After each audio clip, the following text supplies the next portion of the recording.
Arianna Galligher with Ohio State joining me now to kind of talk about some of these heady topics.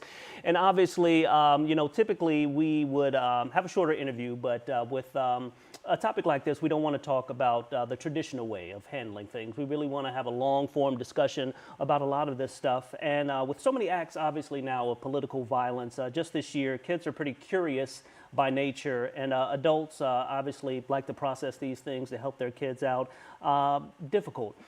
When you're talking about something like Charlie Kirk and what happened to him yesterday, how real can you get when you're talking to kids about things like this? You know, I think it really depends on how much information kids already have about what happened. You know, I don't think it makes sense to completely shield them because, you know, kids are going to be talking amongst themselves. So whatever we can do to stay factual and to sort of affect label. So be able to say, yeah, what happened is really sad, and invite kids to share about how they're feeling, what their reactions are. Engage in a dialogue that's based on feelings instead of getting too far into the weeds about the why behind it all. And from a parent's perspective, I mean, can you kind of tell your kids what you're going through? I mean, kind of what you're feeling to kind of help them process as well. I think anytime we can model healthy processing of emotions, it makes sense to do that. So being able to say, you know what, I feel really sad when things like this happen in the world too. And then talk about, you know, what are some things that we can do when we feel sad? Mm-hmm. And, you know, when things like this happen, you know, working with, you know, kids and adults, a professional like yourself, I mean, how do you handle this stuff and kind of process it as you process it to kind of help those families out as well? Yeah, I mean, I think putting things into the proper perspective is always the greatest challenge. You know, if we drill down on what are the drivers of more extreme emotional responses, extreme emotions are really driven by extreme thoughts and beliefs. So whatever we can do to be really intentional about how we frame what's going on in the world and recognize that there's nuance everywhere.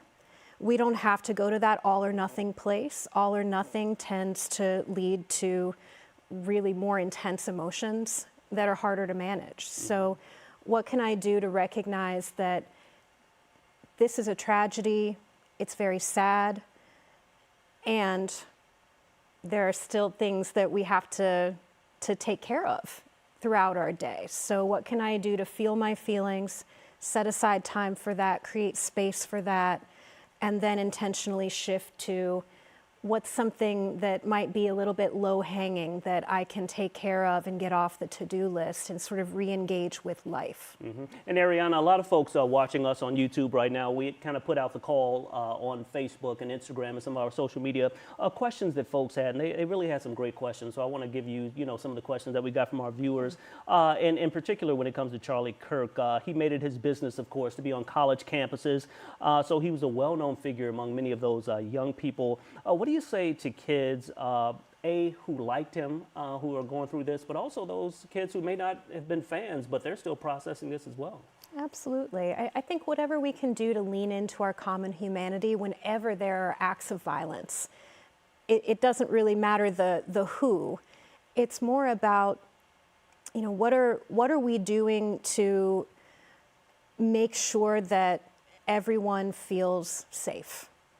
And what are we doing to make sure that those who are impacted have resources and support to be able to process through that? So you liked him, you didn't like him. There are lots of different, you know, examples in our world today where you might agree with something or not agree with something. It's really about how are we going to, as a society, take care of each other when we're going through difficult times. Mm-hmm. And let's talk about that video as well, because that's been kind of hard, obviously, with you know, social media and the internet. It's been pretty, you know, easy to actually see the actual video of this, you know, going on, and kids are, you know, sharing this video, seeing this video. How do you kind of work with them with that when they see something so violent and real? You know, you may see it in a video game or in a movie, but this is real life we're talking about. Yeah. I think being really clear with kids, and when we say kids, I think we need to be specific about age ranges. How you talk to a 7-year-old is going to be a lot different than how you talk to a 17-year-old about things like this.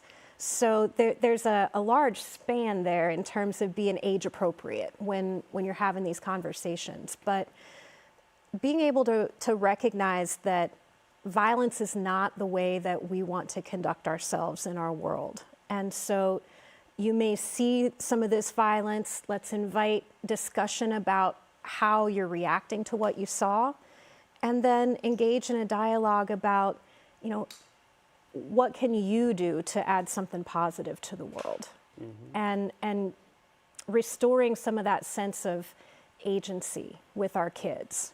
Because a lot of times things like this lead folks to feel a little bit helpless and overwhelmed. So what can we do to restore a sense of control and agency in situations where maybe we didn't have control over what happened? We can only look to the future. What can I do? What's my part in making the world a better place? And speaking of kind of making the world a better place and those decisions, when it comes to kids, obviously a lot of kids may share this video via social media, via text. How do you kind of explain to them that they shouldn't be doing that this is wrong, this may be adding to someone's trauma or someone's stress? I think talking to kids about boundaries is really important. And again, sort of modeling that empathy. If the shoe were on the other foot and this was someone that you personally knew and cared about, would you want a bunch of people sharing it and making comments about it? And so if you wouldn't want that done to you, then maybe that's not behavior to engage in. So really, whatever we can do to help model that empathy and teach people how to make those decisions, I think is going to be value added to the world. And, speaking of that, we're kind of in a very highly charged political time right now. And a lot of that is going back and forth on social media. A lot of folks, putting their opinions on social media and going back and forth. And sometimes there can be false information. When you're talking to a kid or a young person, be it, high school, college, how do you kind of help them decipher and kind of filter out that information to make sure that they're getting, not only factual information, but information that is not necessarily weighing heavily on them mentally? Yeah. Well, critical thinking is a skill that can be developed. And so when a kid comes to you with can you believe what I heard? I think the first step is to say, tell me more. Tell me more, and what do you think about that? And does that sound right to you? And have you checked that out? Where's that coming from? So being able to ask some questions and engage in a dialogue so that you're not just shutting down the conversation, but you're inviting that child to think critically about the information that they're taking in. I think that's really a good first step. And when you talk about times like this and so many things that are coming at folks a million miles an hour on social media, on the media, be it, television, social media apps, can folks experience PTSD when they're dealing with something like this? And if so, what are some of those signs? Well, post-traumatic stress disorder comes with some very distinct symptoms. And when we talk about PTSD, I think sometimes in broader society we use it as sort of a catch-all, when really we're talking about a spectrum here. So we start on one end where there's stress, and certainly it can be stressful to take in this kind of content. And then kind of in the middle here, just on the edge of our ability to cope, is crisis, where someone's feeling really overwhelmed by what they're taking in. They may not have the resources they need to cope. And then all the way over here on the other end of the spectrum is post-traumatic stress disorder. And with PTSD, we're really looking at a longitudinal constellation of symptoms. So it's not something that you see something today and tomorrow you're diagnosed with PTSD. But as these symptoms linger over time, difficulty sleeping, intrusive thoughts, lots of high emotional responses, noticing that you're starting to avoid people, places, things that remind you of the situation, having a heightened startle response, getting really irritable, taking risks that you wouldn't normally take. These are some of the things that we look for in terms of screening for PTSD. Now, some of those symptoms can be present in the short-term aftermath of taking in something that's incredibly stressful or may lead you to a crisis point.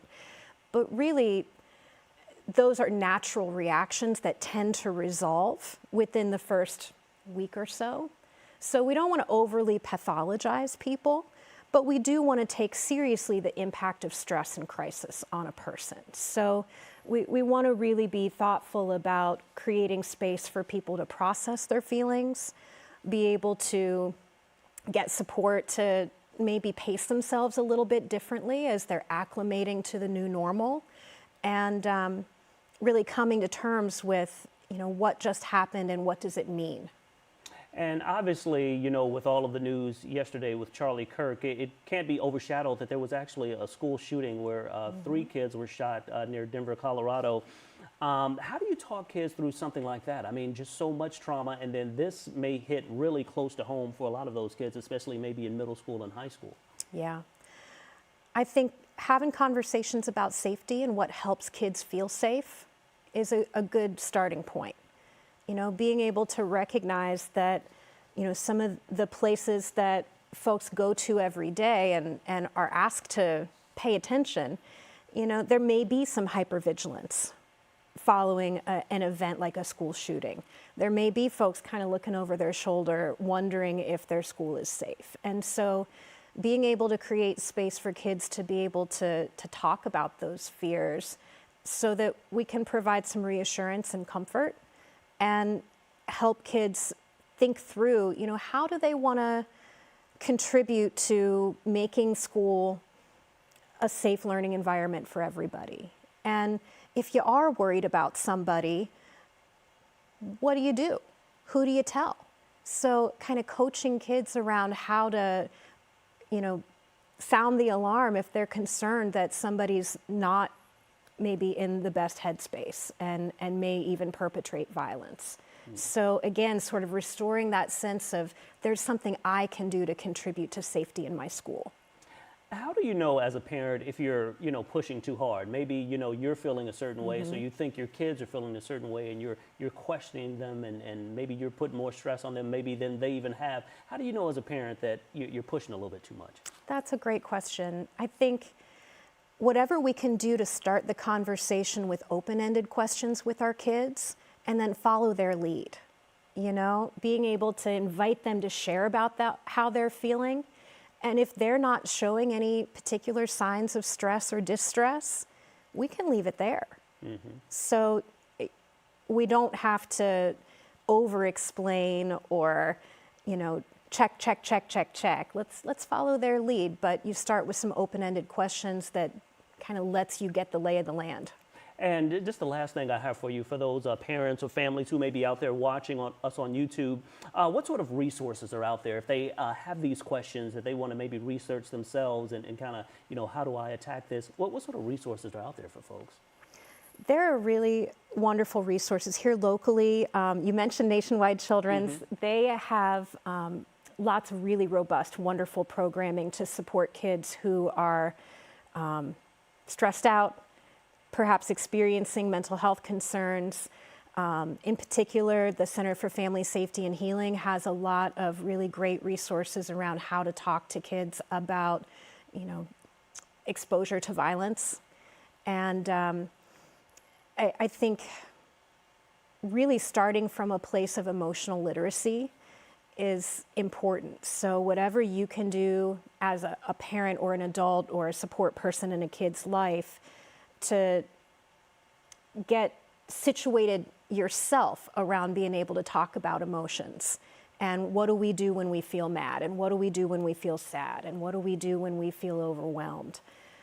Being able to have those conversations and not shy away from them, that's going to be a game changer for a lot of kids. All right. Arianna Galligher with Ohio State. Thank you for joining us. And again, great conversation, great information. And I'm sure a lot of parents and families got a lot out of that. And, a lot of folks going through a lot. So we're definitely trying to help them out with any sort of mental situation. Happy to help. All right. Thank you. And thank you for watching us on YouTube.